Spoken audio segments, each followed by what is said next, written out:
आज कॉलेज का आखिरी दिन था। उसके बाद सब अपनी जिंदगी में व्यस्त होने वाले थे। एक दूसरे से बिछड़ते हुए सभी को दुख हो रहा था। यार, अब हम लोग एक दूसरे को कितना मिस करेंगे। सब लोग प्रॉमिस करते हैं कि साल में एक बार मिलने का प्रोग्राम जरूर बनाएंगे।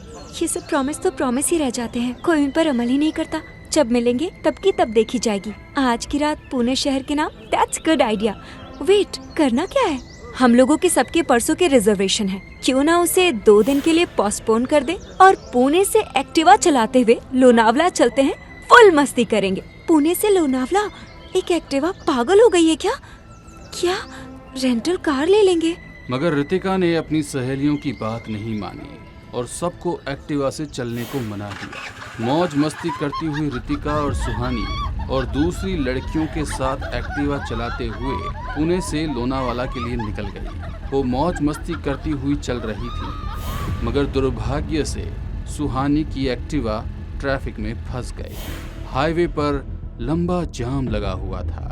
बाकी के लोग आगे निकल गए। यार, अब यहाँ से आगे कैसे निकलूंगी? वो लोग तो आगे चले गए। खुद से बातें करते हुए सुहानी रितिका को फोन लगाने लगी। रितिका यार, मैं जाम में फंस चुकी हूँ। यहाँ से कैसे निकलूं? हाईवे का जाम खुलने में तो बहुत टाइम लगता है। तुम ऐसा करो, थोड़ा सा आगे आकर कच्चे रास्ते से फिर हाईवे पर आ जाना। मैंने वो रास्ता नहीं देखा है। तुम अभी जहाँ पर खड़ी हो वहाँ से थोड़ा सा आगे लेफ्ट हैंड पर कच्चा रास्ता है। सीधे सीधे आगे आकर तुम हाईवे पर आ जाओगी। हम लोग तुम्हारा इंतजार करते हैं। रितिका की बातें सुनकर सुहानी ने थोड़ा सा आगे जाकर कच्ची सड़क पकड़ ली। ऊबड़ खाबड़ रास्ते से होते हुए वो आगे बढ़ रही थी कि तभी उसकी स्कूटी बंद हो गई। पेट्रोल खत्म हो चुका था। पेट्रोल कैसे खत्म हो सकता है? मैंने तो फुल टैंक करवाया था। अब उन लोगों को फोन लगाना पड़ेगा। सुहानी ने फोन लगाने के लिए जैसे ही मोबाइल हाथ में लिया, मोबाइल में नेटवर्क ही नहीं था। अभी 10 मिनट पहले तो रितिका से बात की थी, अचानक से नेटवर्क कैसे चला गया? सुनसान रास्ते में अपनी स्कूटी खिंचती हुई सुहानी को खुद पर ही बहुत गुस्सा आ रहा था कि क्यों उसने उन लोगों की बात मानी। मेरा दिमाग खराब था, जितनी दूर एक्टिवा पर आ गई, ऊपर से उस बेवकूफ रितिका की बात मानकर कच्चे रास्ते पर आ गई। अभी हाईवे पर होती तो कोई ना कोई मदद मिल जाती। शाम होने वाली है, मगर यहाँ तो मदद की कोई उम्मीद ही नहीं दिख रही। और ये फोन, जरूरत के वक्त इसमें कभी भी नेटवर्क नहीं होता। स्कूटी को धक्का देते देते अब वो पूरी तरह से थक चुकी थी। दूर दूर तक मदद की कोई उम्मीद नहीं नजर आ रही थी। अगर मैं उन लोगों के पास नहीं पहुंची तो क्या वो मुझे ढूंढते हुए यहाँ आएंगे? वो लोग तो मेरा इंतजार कर रहे होंगे। क्या पता इंतजार कर रहे हैं या आगे चले गए। एक बार यहाँ से बाहर निकल जाऊं, फिर कभी इन लोगों के साथ किसी भी प्लान में शामिल नहीं होंगी। स्कूटी को धक्का देते हुए सुहानी बहुत आगे जा चुकी थी। थकान से उसकी बुरी हालत थी। हाईवे कहीं भी नजर नहीं आ रहा था। वो थक कर सड़क किनारे ही बैठ गई। उसे होश ही नहीं था कि सामने कब्रिस्तान है। तभी एक शख्स उसके पास आकर खड़ा हो गया। उसे देख सुहानी की आंखों में उम्मीद की चमक आ गई। उसे लगा कि कोई मदद मिल जाएगी, मगर अगले ही पल न्यूज़पेपर के वो सारी खबरें उसकी आंखों के सामने घूमने लगी, जिसमें लड़कियों के साथ होने वाले हादसों की खबर सुर्खियों में रहती है। अब उसके चेहरे के एक्सप्रेशंस चेंज हो गए थे। चेहरे के बदले एक्सप्रेशंस को देखकर वो आदमी उसके कंधे पर हाथ रखकर बोला, यूं अकेले में मुझे इस तरह तुम्हारे पास देखकर तुम परेशान हो रही होगी, मगर मेरा विश्वास रखो, तुम मेरी बेटी की उम्र की ही हो। जिस तरह मुझे अपनी बेटी की सुरक्षा प्यारी है, वैसे ही मेरे साथ तुम भी सुरक्षित हो। प्लीज, आप अपना मोबाइल मुझे देंगे? मेरे मोबाइल में नेटवर्क नहीं है। मुझे मेरे दोस्त को फोन लगाना है। इस एरिया में नेटवर्क ही नहीं मिलता है। रात के वक्त यूं सड़क पर अकेले खड़े रहना ठीक नहीं है। मेरे साथ मेरे घर चलो, लैंडलाइन यूज कर लेना। उसकी बातों में ऐसा सम्मोहन था कि सुहानी उसे मना ही नहीं कर पाई। घर? आपके घर? हाँ, यही तो है मेरा घर। वो देखो, एक पल को सुहानी को लगा कि जब वो यहाँ पर बैठी थी, यहाँ कोई घर नहीं था। अचानक घर कैसे आ गया? फिर लगा थकान के कारण उसे कुछ समझ नहीं आ रहा है। सुहानी उस शख्स के साथ घर के भीतर दाखिल हो गई। वो पुराना सा घर थोड़ा सा अव्यवस्थित था। जगह जगह जाले लगे हुए थे। सामानों पर भी धूल थी। घर की गंदगी मत देखो, तुम यहाँ सुरक्षित हो। औरत होती है तो घर को साफ रखती है, साफ सफाई मर्द के बस की बात नहीं है। तुम फोन यूज कर लो, मैं तब तक तुम्हारे लिए कुछ खाने के लिए लेकर आता हूँ। नहीं, it's okay, I don't need anything. Don't be formal, कहते हुए वो शख्स वहां से चला गया। सुहानी फोन के पास खड़ी होकर अपनी सहेलियों को फोन लगाने की कोशिश करने लगी, मगर ये फोन भी डेड था। सुहानी पूरा घर घूमकर देखने लगी।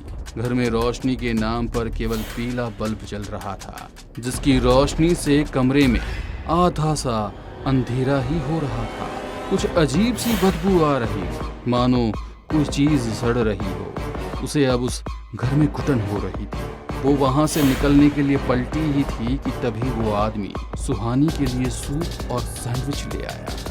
मुझे ज्यादा कुछ तो बनाना नहीं आता, यही सब रेडी प्रीमिक्स के साथ काम चला लेता हूँ। I hope you like it. कहते हुए उसने सूप का बाउल सुहानी की तरफ बढ़ा दिया। सूप में तो आंखें तैर रही थी जो सुहानी को घूर रही थी। ये देख उसकी चीख निकल गई। वो सूप का बाउल उसके हाथों से गिर गया। ये देख उस आदमी को गुस्सा आ गया। मैंने कितनी मेहनत से ये सूप बनाया था, मगर तुम औरतों को तो किसी चीज की कदर ही नहीं है। उस सूप में? चुप, क्या था उस सूप में? दो चमकती हुई आंखें। कल ही जिसको मारा था उसकी आंखों और दिमाग का सूप बनाया था मैंने। दिमाग का सूप, हाँ, कितना पौष्टिक होता है, मगर तुम बेवकूफ ने पूरा खराब कर दिया।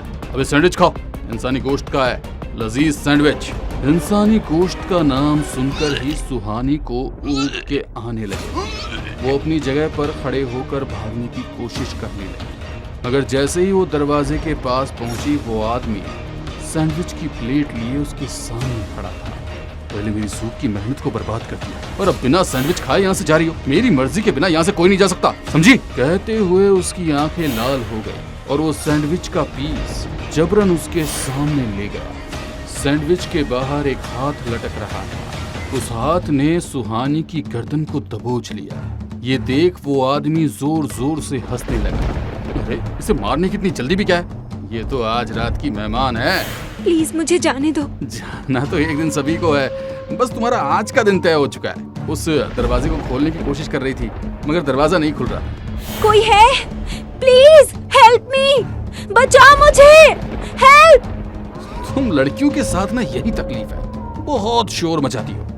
हम आदमियों को देखो कितनी खामोशी से एकांत में रहते हैं, किसी को पता तक नहीं होता यहाँ कोई रहता भी है कि नहीं। अब शोर मचाना बंद करो, क्योंकि यहाँ पर दूर दूर तक सिर्फ लाशें हैं। कोई तुम्हारी आवाज नहीं सुन सकता, पता? जैसे उस आदमी ने कहा, सुहानी ने देखा तो वो घर में नहीं बल्कि कब्रिस्तान में खड़ी थी। कितना अच्छा लगता है ना यहाँ पे, एकदम एकांत, कोई किसी को परेशान नहीं करता। यहाँ आज से तुम्हें ये एकांत मुबारक हो। कहते हुए वो आदमी सुहानी का पैर पकड़कर उसे अपने साथ घसीट कर पास ही बनी कब्र के भीतर ले गया। कुछ देर बाद ऋतिका वहाँ पर आई और उस कब्र के पास खड़ी होकर बोली, क्या हुआ पापा, जो आप इस कब्रिस्तान से बाहर नहीं निकल सकते? आपकी बेटी है ना, आपके लिए हर रात कोई न कोई शिकार लेकर जरूर आएगी। आप मरकर भी मेरे लिए जिंदा हो। गुड बाय सुहानी। अगले दिन ऑफिस में, हाय नुपुर, मैं पुणे शहर में नई हूँ, मुझसे दोस्ती करोगी? आज रात मैं तुम्हें अपने साथ लेकर चलूंगी, शहर से दूर एकांत में। कहते हुए उसकी आंखों में चमक आ गई थी। कहीं आपकी भी तो ऋतिका नाम की कोई सहेली नहीं है?